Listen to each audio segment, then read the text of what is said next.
So now the other thing I kind of want to talk a little bit about today as well is the word opportunity. All right, we've got a lot of opportunity that's out there, I guess I'll throw out a provocative question and say, who wants to get lucky?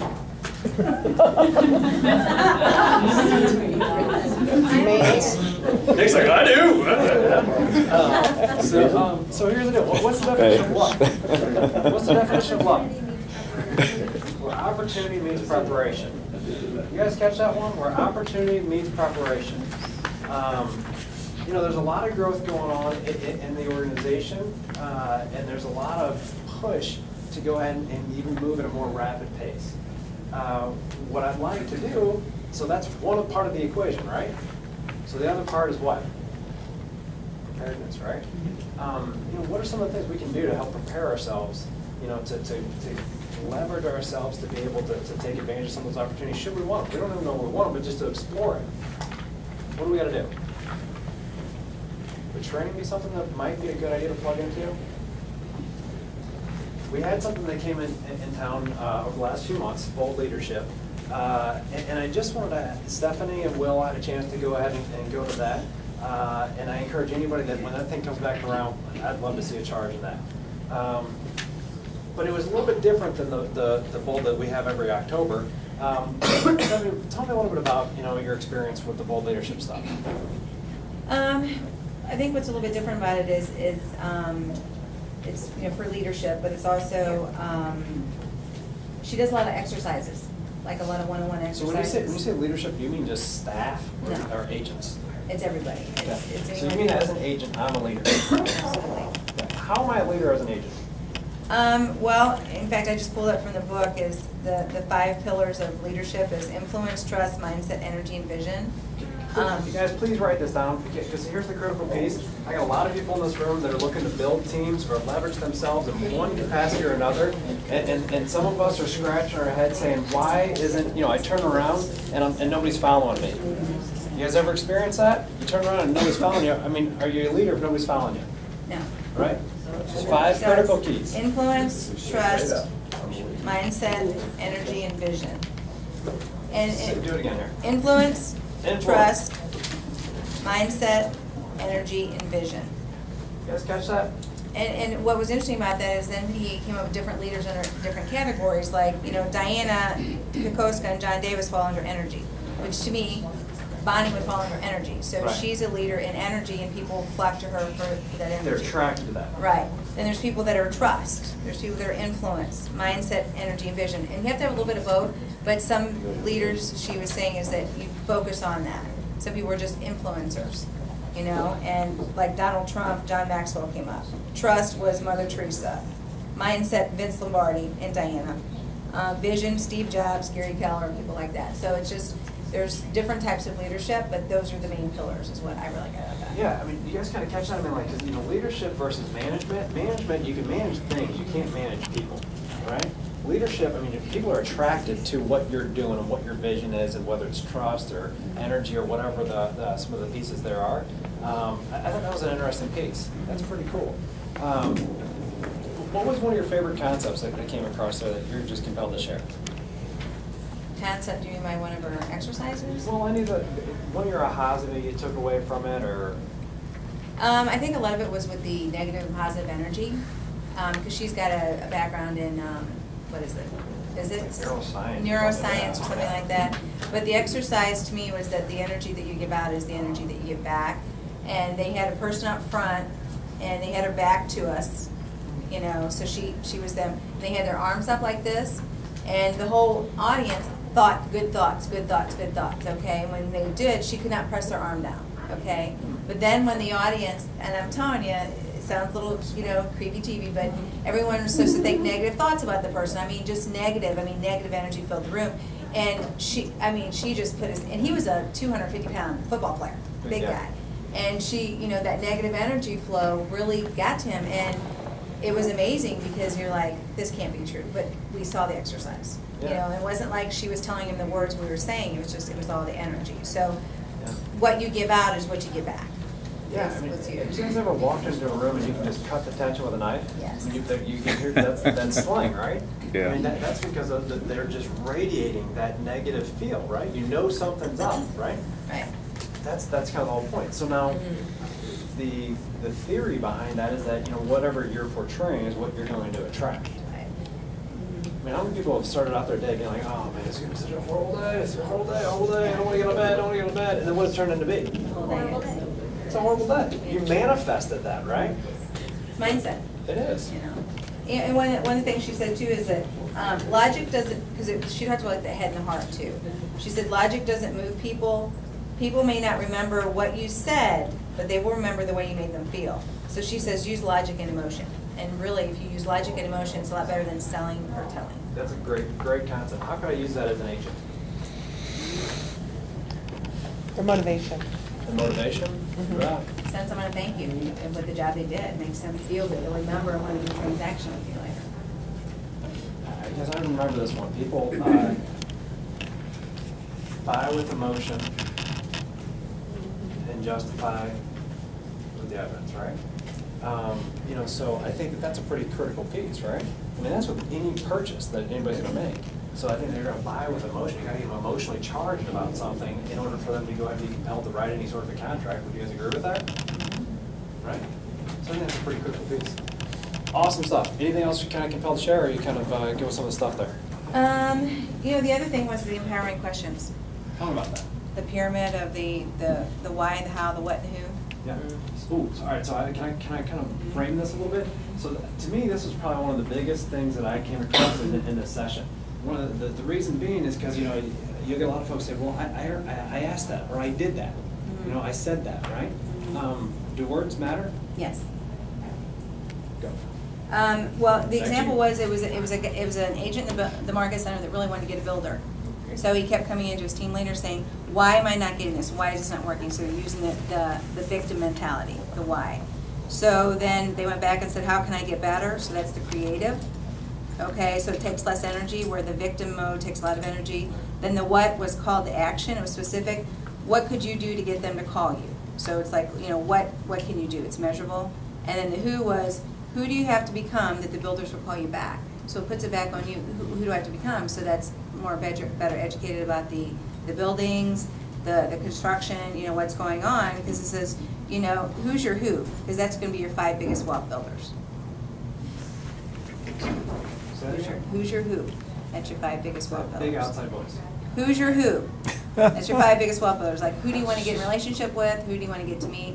Who do you want to educate with? Who do you want to, you know, that's your 5 biggest wealth builders. Perfect. So That's my biggest. Yeah, here's something to think about too. I heard this at the last recruit select that I was at, which there's another aha. That is basically a hunting ground for individuals that are looking for more opportunity. And somebody up there in Chicago said, you know what you have today versus what you have, or what you want. I'd write this one down, but this was really powerful to me. What you have today versus what you want isn't a what, it's a who. Pretty interesting, huh? What you have today versus what you want tomorrow isn't a what, it's a who. So Yeah, I agree with that, because I mean, look at what Tyra and Jesse's done for our team. It's a who. It's because she's helped us grow our business and be able to do the things that I'm not good at, or that Bonnie's not good at, or Clarence isn't good at. She's good at that.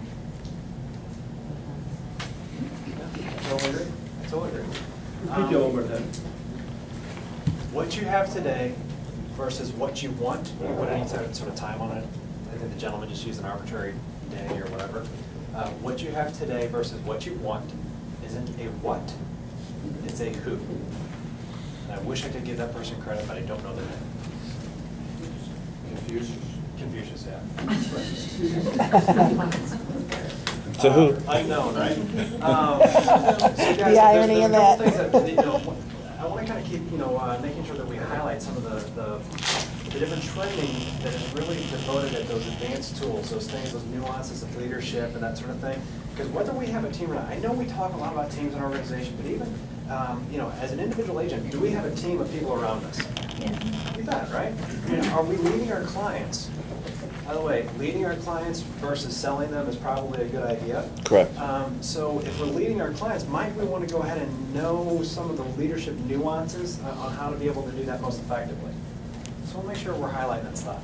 So, when Recruit Select comes around, guys, even if you have no interest in getting into a leadership position or building out a team, I'd plug in just for that kind of stuff, because you're going to be exposed to that language that we talk about all the time, right? And the next thing we've got too, there's a prerequisite for this that's in the middle of the month, 18th and 19th, it's in Kansas City, which is Action, Train, and Lead Motivate. And so for those individuals that have taken Recruit Select, the full-blown course, it's in Kansas City, phenomenal course to go ahead and get into action at a high rate of speed and maximize the potential of all those folks around us. And then another, one of the things that I'm noticing, one of the habits I'm noticing of those high achievers is that they're dedicated to a lifetime of learning and mastery. So another thing that I could plug them into is actually this Thursday. It's free at the DePere Lodge. Dawn Krause is, basically showing everything behind the scenes of her team. It's dubbed How to Sell 15 Homes and Buy 15 Homes a Month. Oh, they changed it. Okay, they changed it. All right, so it's a SLAR. Thank you, guys. So that's a pretty big one, guys. I would do that. I think that'd be a great one to kind of plug into, because she's open to all the tough questions and very open to sharing that kind of stuff. So those would be the things I'd be plugging into, and I'll keep you posted on that kind of stuff, because I want to see what Stephanie kind of mentioned there is the 5 wealth determiners around you. So I'll let you know my personal goal. One of my goals is to go ahead and develop 5 team leaders. Why would I want to develop 5 team leaders? What about my job? Whoa. If you're developing team leaders, that means the company's growing and that there's more opportunity for more people. Sure. It's just more profit share. Everybody's only for everything. Yeah. Here's the thing. If I go ahead and de-hire myself, and there's, highly talented individuals to go ahead and by the way, I don't want anybody to say, oh my God, John's leaving. That's okay. Unless you guys want me to leave, that's fine. That's not my interest right now. I'll be here as long as you care to have me. But if I'm able to do that, then what does that create for me? More freedom, leverage, opportunity, right? So I'm speaking a little bit vulnerable with you, but, sharing with you, that is my selfish interest there, okay? But I think it is about a win-win. Now it isn't, everybody has to be a team leader and that has to be their aspiration, but you bet, that's something that I want to give back because I've had such a great experience with it. I'd love to do that too. So if you guys have interest in that, man, you got to be tapping on my shoulder big time because that's something that, that's right up my alley. So in an interest in bringing even more value to some of these meetings, I want to go ahead and give practical tips that you guys can use right now at a turn of a dime to go ahead and create more wealth for you today, all right? So does anybody know where I was at last week? Destin.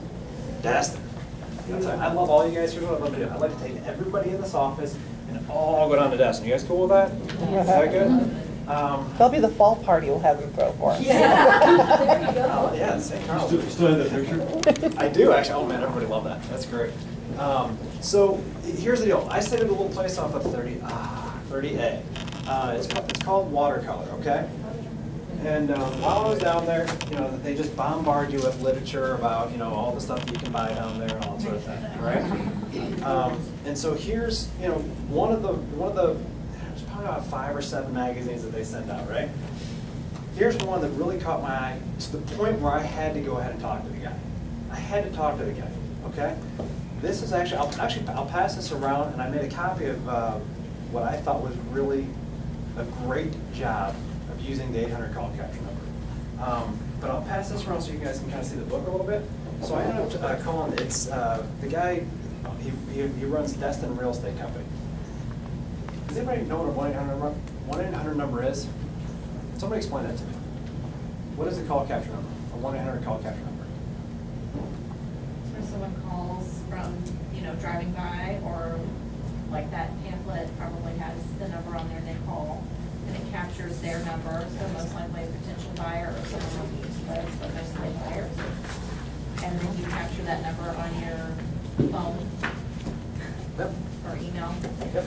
All right, so basically what happens is that the individuals are going ahead and they're calling in to go ahead and get specific information about some product. In our industry, it would be a property, right?